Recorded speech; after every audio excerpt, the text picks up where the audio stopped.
Oh my gosh, what should the panfish weigh? You know, that's a good question. I remember the days of 100 perch. I remember the 30 sunfish and the 15 crappie. And I've also seen the impact of the size of our panfish are getting smaller and smaller. I live on a body of water that's loaded with fish. I haven't caught a fish over 9 inches in 5 years. I think that we are too good, too well equipped, and too educated right now to continue to take panfish at the level we are. I'm thinking that it probably makes sense to cap it at say 5 or 6 per species. The biologists, we really need them to kind of give us some direction and some help on that, but I do think as anglers that we should realize that we're having an impact on our lake, and we're continuing to do that, and we need to show some restraint. You know, there needs to be some slot limits, so we return the bigger fish, and you need to catch more of these little ones. You know, there should be no limit if they're under 4 inches, you know, or under 5 inches even. But if they get to this, you know, 9 inch, or, you know, 1/9 is probably enough, because, you know, 8.5 inches clean up real nice, and that's bluegills. Now the crappies, that's a little different. They got to be a little bigger to be, you know, 8.5 inch crappie. I'm probably not going to take home and try to clean. Panfish slots need to happen sooner rather than later. And I think the reason why the DNR hasn't done it yet is it does cause a bunch of problems, and it puts them into a position where they're managing individual lakes, not a whole system.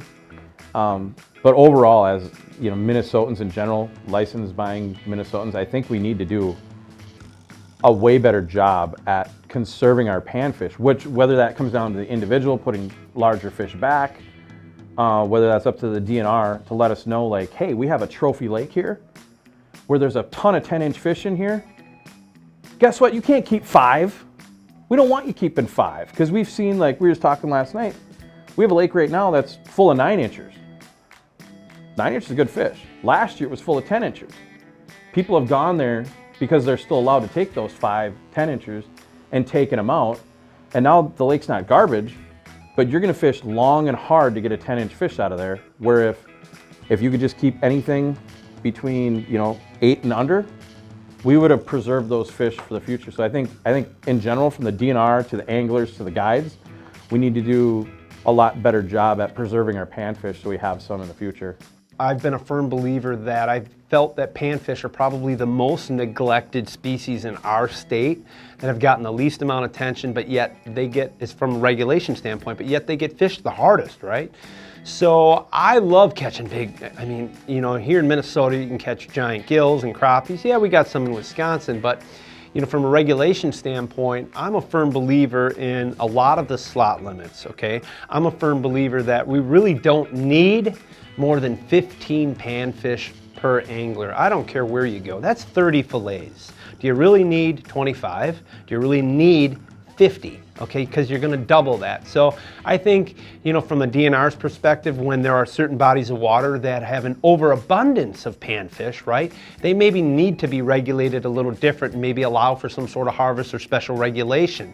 But I do think panfish do need a lot more attention depending on what state you're in, and they do need some sort of slot limit, because I'm all for protecting, preserving the resources. Panfish, you know, the technology is only getting better, right? It's easier to get on them. It's easier to catch them. You can use, you know, your Vexilars, your Panoptics now, technology like you can't believe. So guess what's going to happen? They're going to be gone if you're not proactive. If you don't take that step and say, wait a second here, you know, if we don't bring back, you know, we figure 10 or 15 panfish, that's enough for a guy for a day. That's good enough. Otherwise, they're just going to be gone. So if you're not thinking about tomorrow because of that technology that's going on today, it'll be too late. It'll get outfished.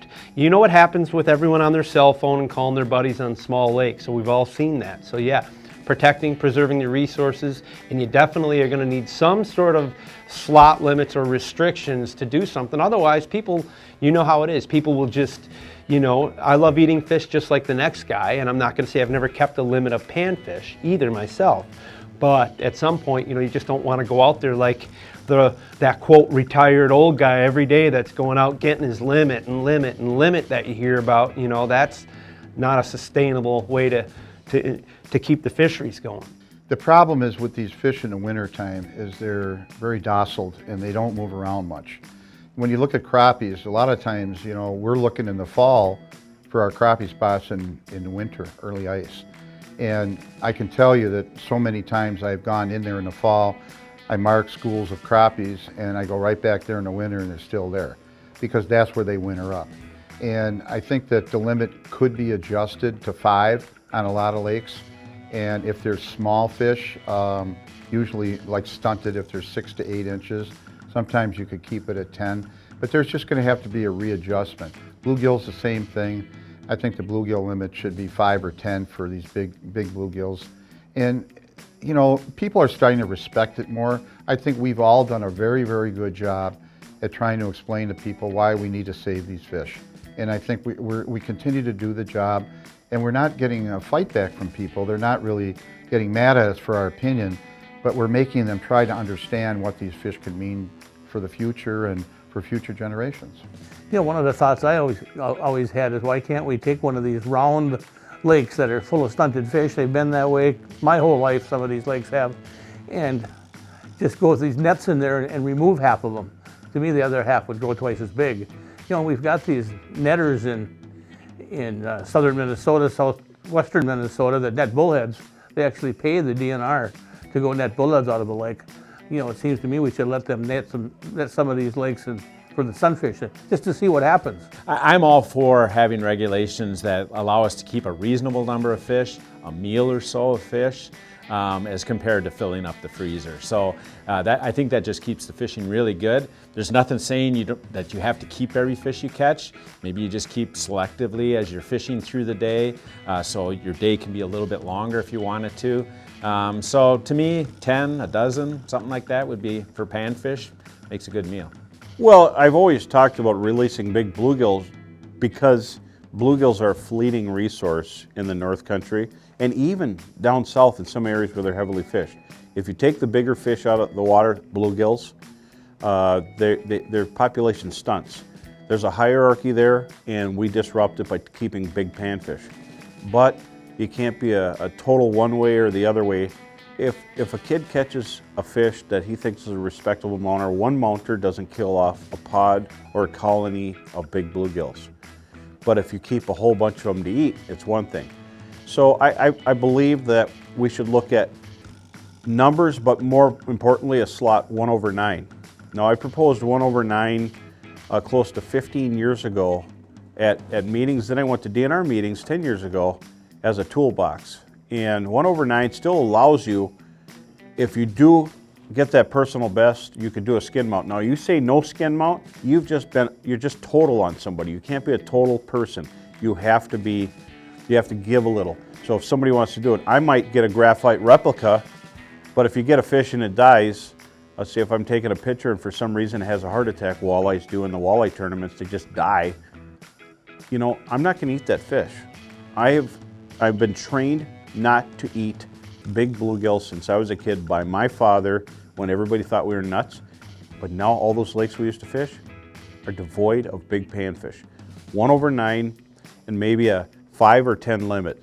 Everybody else could argue about numbers because people like to eat fish, but eating medium-sized bluegills will alleviate that problem. And if you get a big crappie, you throw it back so someone else has a chance to catch it. Crappies are cyclical.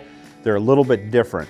They need food, they need resource to grow, and angling pressure takes them down. But you throw a crappie back for someone else to catch. Crappies are a little different. They grow faster in their first 8 years, and bluegills are slow growing. So I think we have a little bit more of an emergency situation with bluegills if we want to see them not disappear. But it's an easy fix, and almost everywhere I go, everybody likes big bluegills. They go out to catch them, but throw back the 1/9. Unfortunately, I think every single state in the northern part of the United States has too high of limits on panfish. You know, a lot of states are 25 or 50 or, you know, kind of a ridiculous limit as far as I'm concerned. I honestly think across the board the panfish limits should go down to 10 and in some lakes 5. You know, guys like to ice fish, and many of them are doing it every day, and there's no reason on earth to basically have, you know, get a limit of 25 panfish every day to eat. I like these special regulation lakes in which they protect the panfish in certain areas. Just to have a widespread panfish law might be a little bit much. Certainly some of these basin lakes in which, you know, crappies are being harvested out in deep water, I'd like to see something where, you know, the first 8 fish you catch, you're done, or something like that. But, you know, for the most part, I like these special regulations lakes, and I seek out special regulation lakes to go fish. So I would like to see more of these special regs for bluegills, for crappies. And I've noticed the lakes that continue, the smaller lakes, the big lakes seem to survive somewhat, but the smaller lakes that consistently have nice fish in them, half the lake is real shallow. And so that half freezes out every winter. The fish can't survive in that. And then the other half, you know, so there's lots of food. And it's just about every one of them that I'm fishing that, you know, I'm talking nice fish that have 8-9 ounces in it. You know, that half the lake is weed choked. For bluegills, I think it's really simple. I think the challenge is getting people to measure their fish. Make them measure fish. And that to me means a 9-inch regulation for bluegills. Anything 9 and over goes back. 8 and right up to the edge, in most places, that's actually still a pretty good bluegill. Crappies are a little trickier. You get certain year classes that'll come through, and sometimes you'll see a 13 to 15 inch year class that's really strong, and that might be the majority of the fish in a system if things are going really good. So for crappies, I just like to see reduced limits, 5 fish, and maybe everything 13 or over goes back. To eat a 15-inch crappie doesn't do a lot for me, considering 10s, 11s, and 12s fillet up great. I fish in Illinois, where our state limit is no limit. So you can take buckets legitimately, and nobody can say anything on lakes where there is no limit.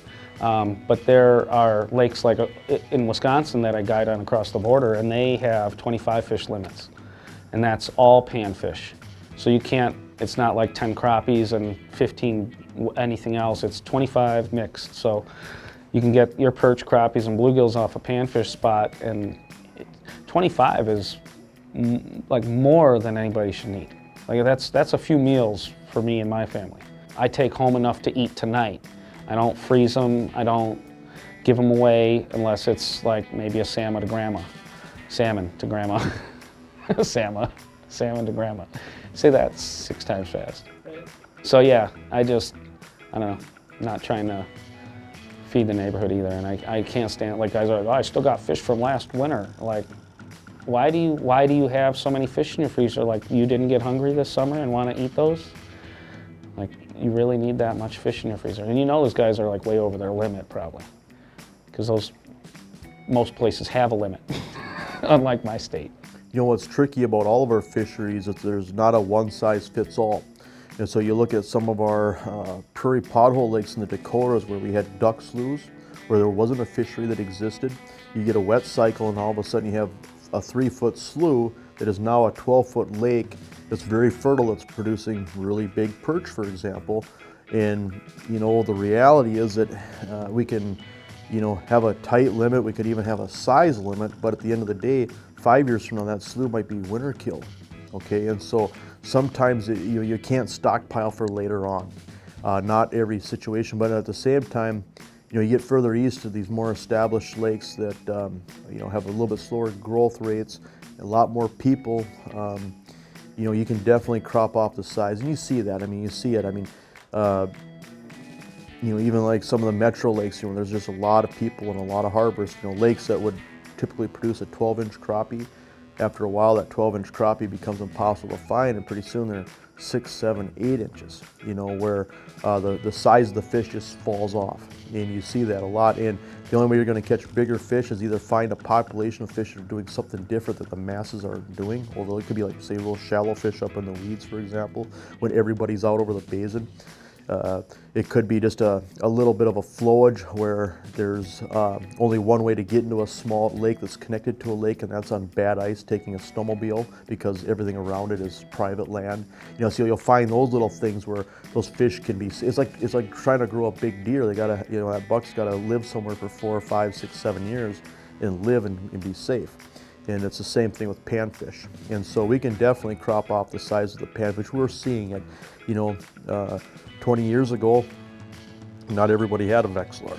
You know, today everybody has, you know, electronics, and everybody's a lot better at fishing. And so, you know, I think, you know, you look at muskie fishing, you look at fly fishing, trout fishing, walleye fishing, catch and release, and selective harvest has become accepted and expected. And I think that'll be the next big thing with ice fishing, is that know when, you know, to throw back a 9-10 inch bluegill, know how important, you know, 12 to 16-inch crappie is to a fishery, and release those fish just like you'd release a big bass or a big predator fish, because it takes just as long for those fish to grow. When it comes to panfish regulations, it's a really hard one, because I put it to like whitetail. Do we want numbers? Do we want size? And everybody seems to want a different thing, and everybody is after different. So I certainly would love to see, I like individual like management. I think where we have an opportunity and that the forage base is good and we've got an opportunity to grow truly trophy panfish, we should go for it there. And there's other bodies of water where they never seem to get very large, and I think if we want to use those as number factories, that's great. But I think the days of turning out panfish for everyone's happy fish meal in the middle of the winter is not where I want to see our regulations. But then now perch are, perch replace each other with year class recruitment, and if there's food in the lake, they get big. Look at the Dakotas. 6 years to a pound in South Dakota. North Dakota, they burst out of their skin. Now in Minnesota, if you ever notice the zebra mussel lakes, in all my guiding in the wintertime, I measured very few fish over 13 inches perch. Mouth closed, tail pinched. Not that like stretch the mouth and then touch the tail here at diagonal. Mouth closed, tail pinched. I had very few perch that ever exceeded 13.5 inches. Now the zebra mussel lakes, I'm catching them 14 to almost 15 inches. And there are lakes that produce them. Those lakes have a good supply of freshwater shrimp. So the one thing to remember, bluegills is red alert. Be easy on the crappies. A medium-sized crappie, 9 to 11 incher is a good crappie to keep. But if something happens to a couple of them, don't worry. They're not in the emergency situation. Just throw it back for the next person and eat lots of perch.